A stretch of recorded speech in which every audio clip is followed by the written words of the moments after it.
Hai, Assalamualaikum, what's up everyone, Zulfikar, you are watching Zapan channel. So guys, untuk video kali ini saya akan unbox satu wireless earbuds terbaru daripada KZ, iaitu KZ Z3. Jadi guys, pada korang yang tak tahu brand KZ ni dah banyak produce IEM ataupun in-ear monitors, dan dia orang ada produce wireless earbud macam yang model sebelum ni, KZ SKS, KZ S2 dan banyak lagi lah. Saya pun tak berapa ingat sangat sebab dia punya code name dia tu hampir-hampir sama. So kadang-kadang saya confuse dengan model ini. So untuk yang model Z3 ni yang terbaru, dia punya spek dia tak lari jauh sangat pun dengan yang model sebelum ni, iaitu KZ SKS. Jadi dia punya spek dia hybrid driver, satu BA, satu dynamic driver. Dia gunakan Bluetooth 5.2, chipset QCC 3040, ada Apex, dan yang terbaru ni dia kata ada Apex Adaptive, ada gaming mode, dan bateri dia improve sikit daripada yang SKS. Dia dapat 6 jam sekali penggunaan, kalau SKS tu 4 jam saja. So kita tengok nanti performance dia macam mana. So right guys, jom layan unboxing dan review KZ Z3.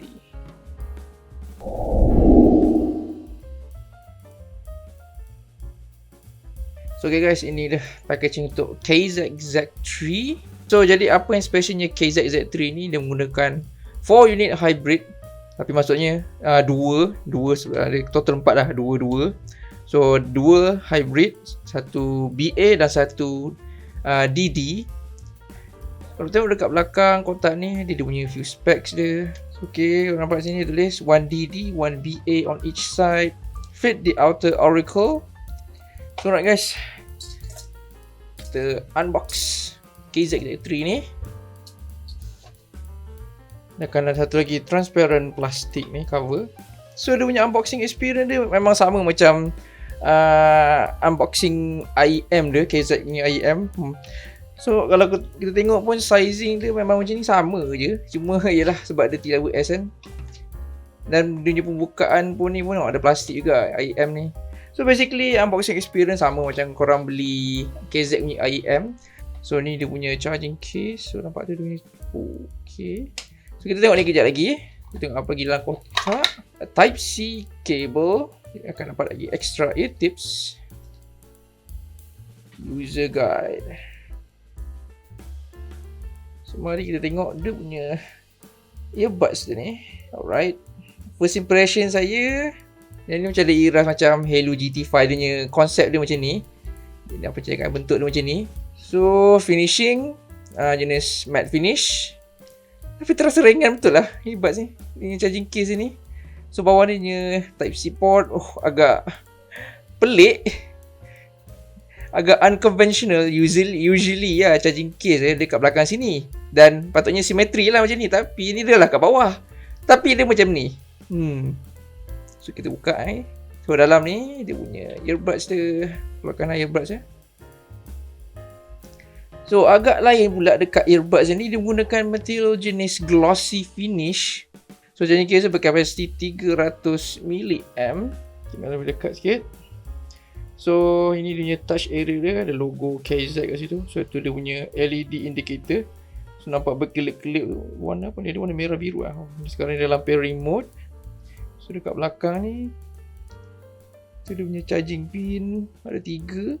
So nampak dekat bawah sini dia punya lubang tu, mikrofon dia tu.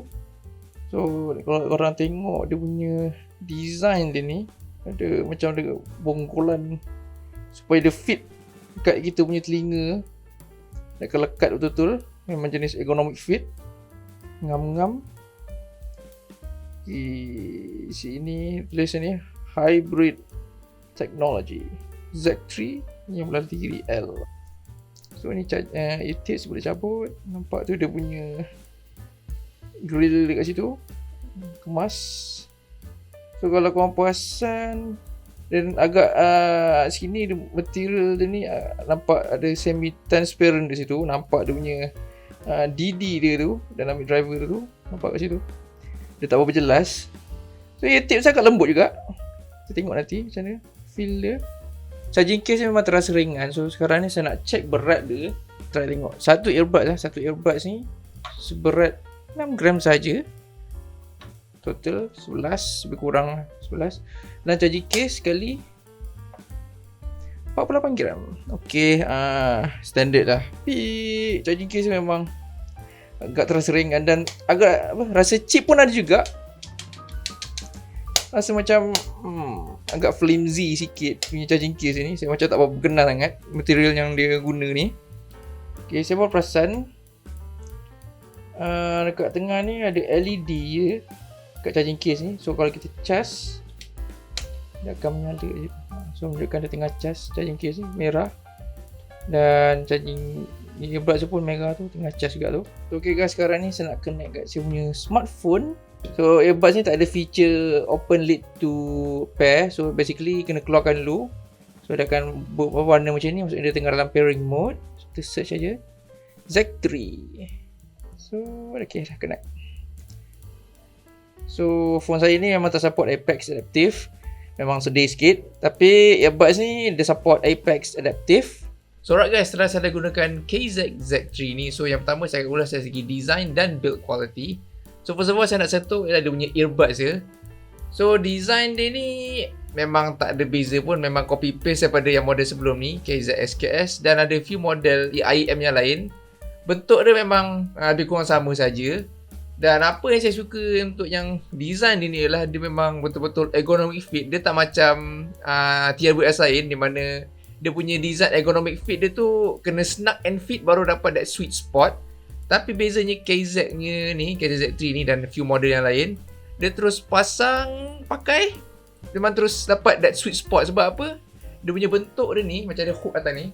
Kalau korang pasang ni, dia memang akan sit betul-betul kat atas, ada line kat telinga kita ni tau.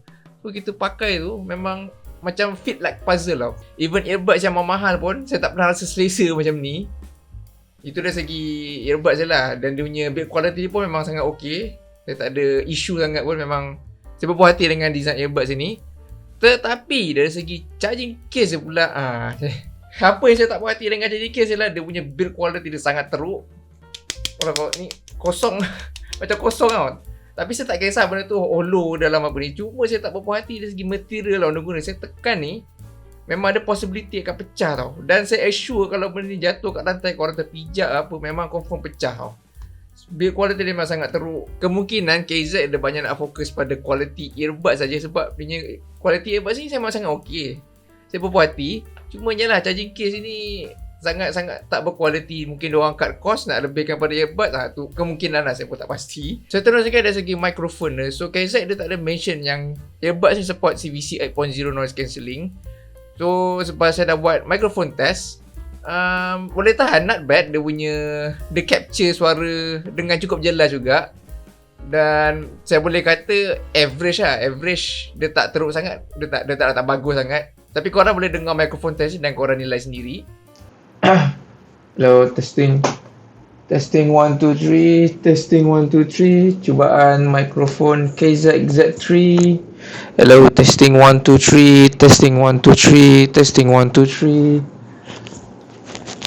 3, cubaan mikrofon KZ Z3, testing 1 2 3, testing 1 2 3. Next guys, dari segi sound quality, so earbuds ni macam saya cakap, dia ada 1BA, 1DD dan ada Apex dan Apex Adaptive. Cuma phone saya ada Apex saja, so dia tak adalah masalah besar sangat pun. Jadi signature sound dia basically V-shape, maksudnya bass dan treble dia memang enhance sikit. Dia punya mix dia agak recess sikit, maksudnya dia ke belakang sikit. So macam mostly bunyi macam vokal apa dia akan kurang jelas. Untuk bass dia memang agak boomy juga. So mostly orang yang bass set ni dia akan suka lah dengan bass yang earbuds ni produce. Tetapi pengalaman saya ada certain lagu macam mostly lagu EDM ke apa, dia punya bass dia macam overpowered sangat tau. So macam area lain tu macam mix apa, dia akan rasa tenggelam sangat tau. Dia punya bass tu dia terlampau muddy sangat sampai kita susah nak bernafas tau. Dia punya feeling tu susah nak bernafas tau. So benda tu menguasai keseluruhan lagu tu. So bass ni memang cukup padu lah. Tapi untuk saya tak minat. Saya bukan bass head. Mungkin peminat bass head akan suka. Dari segi mix dia pula memang agak recess sedikit. So macam mostly lagu yang daripada vokal kan, memang kurang enjoy. Macam lagu Mariah Carey ke apa, yang more fokus pada vokal, jadi kurang sedikit. Dia akan tenggelam daripada instrumental tau untuk setel lagu tu.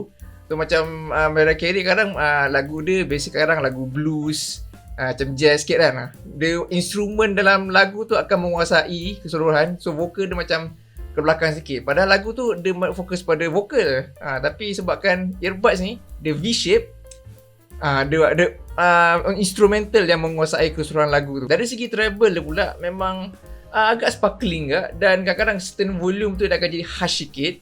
Tetapi untuk rock music lovers, rock alternatif macam lagu AC/DC ke lagu Muse, memang sangat best dengan earbuds ni. Mostly macam lagu AC/DC, lagu Back in Black kan. Dia punya rock, dia punya basic kan, dia punya gitar dia tu memang lagi ke depan kan. Kalau korang dengar dengan earbuds ni memang lagi outstanding bunyi dia, lagi present, lagi crispy, lagi clear.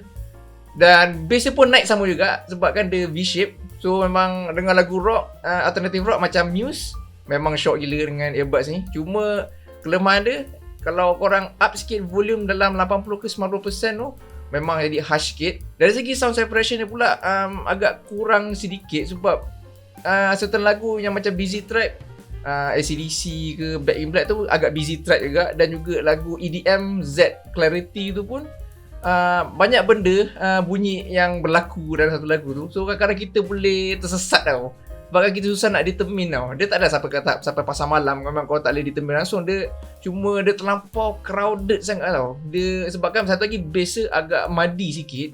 So kita rasa macam tak cukup ruang tau nak determine bunyi mana. Still enjoyable jugalah, cuma dia agak sukar sedikit nak determine bunyi tu kat mana. Tu sound separation bagi saya macam kurang sedikit. Dari segi sound station imaging dia pula, saya boleh kata agak wide juga, tapi wide dia macam terasa wide satu bilik saja. Dia tak terlampau wide sangat, just moderate sajalah. Dan dia punya imaging tak ada masalah, imaging dia still kita boleh determine, agak precise juga.